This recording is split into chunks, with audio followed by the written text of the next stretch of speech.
Hi guys! So welcome back to my channel guys. So ayan, kararating lang yung ating pong tablet slash cellphone holder. Ayan. So in-order po natin to sa Shopee guys. Mura lang, mga nasa mga around 100 plus lang naman yung nabayaran natin. Kasama ng shipping. So okay lang naman, medyo plastic na medyo matibay. So magkabilaan siya guys. Pang tablet yung isa naman pang cellphone. Ayan, so as you can see, yan, nakakabit na yung ating pong tablet. So it's definitely a tablet holder.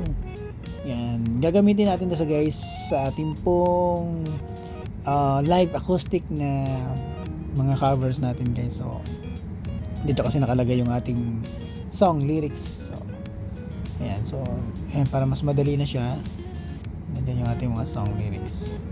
Yan, kapag nagla-live tayo o kaya nagre-recording tayo ng acoustic cover natin guys. Alright, thanks for watching. Have a nice day.